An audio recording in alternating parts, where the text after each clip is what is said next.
बेशक Kingston Jamaica में खेले गए पहले क्रिकेट टेस्ट मैच में बहुत ही संघर्षपूर्ण मुकाबला हुआ हो वेस्टइंडीज और पाकिस्तान के बीच में, लेकिन पाकिस्तान को बहुत परेशान होने की ज़रूरत नहीं है, खासकर ये देखते हुए कि मुकाबला एक तो एक विकेट से हुआ। अभी तक टेस्ट इतिहास में ऐसा 12वीं बार हुआ जब कोई टीम महज एक विकेट से जीती हो। और दूसरी बड़ी बात यह है कि अब तक दोनों टीमों के बीच में 2 टेस्ट मैचों की सीरीज 2 बार हुई है।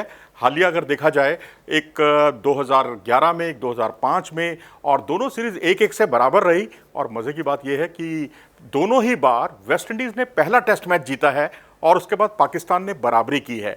तो इस बार बारी है एक बार फिर से पाकिस्तान की बराबरी करने की। पाकिस्तान बराबरी कर सकता है, पूरी क्षमताएं हैं उसमें, और खासकर ये देखते हुए उसकी गेंदबाजी आला दर्जे की है, क्योंकि पिछली बार 168 रन, महज 168 रन का पीछा करना वेस्टइंडीज़ के लिए बहुत मुश्किल साबित हुआ था।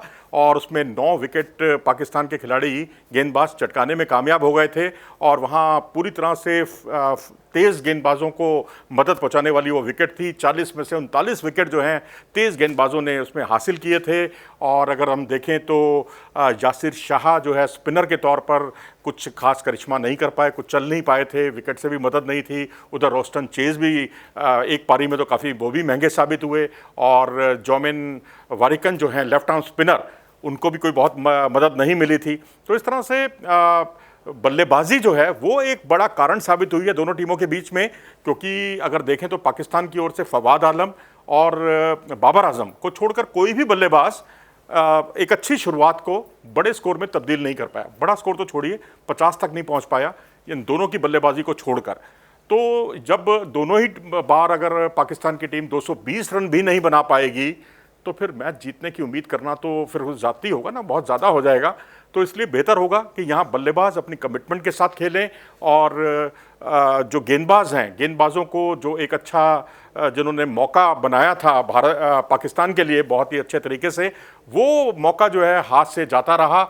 और मैं तो यही कहूँगा कि बहुत परेशान होने की ज़रूरत नहीं है, कोई बहुत पहाड़ नहीं टूट पड़ा। लेकिन अब ये है कि हाँ, वेस्टइंडीज़ को अब यहाँ पर हराइए, ये डू और डाई है पाकिस्तान के लिए, क्योंकि 0-2 की शर्मनाक हार ही कही जाती है और 1-1 की बराबरी बहुत सम्मानजनक होती है। तो इस चीज़ को पाकिस्तानी खिलाड़ी समझते हैं, मैं समझता हूँ, क्योंकि गेंदबाजी बहुत आला दर्जे की है पाकिस्तान की। क्योंकि 168 रन चेस करते हुए अगर आप कोई टीम चेस कर रही है और आपने 9 विकेट उसके उखाड़ लिए हैं, लेकिन उसके बाद अगर हम ये कहकर उसकी आलोचना करें कि 17 रन महज चाहिए थे वेस्टइंडीज़ को जीतने के लिए आखिरी जोड़ी को, और वो भी इनसे आउट नहीं हो पाई, तो ये कहना मुनासिब नहीं होगा। क्योंकि जो रोस्टन चेज हैं वो भी एक तजुर्बेकार प्लेयर रहे हैं, दूसरी टीम भी भाई जीतने के लिए आई है।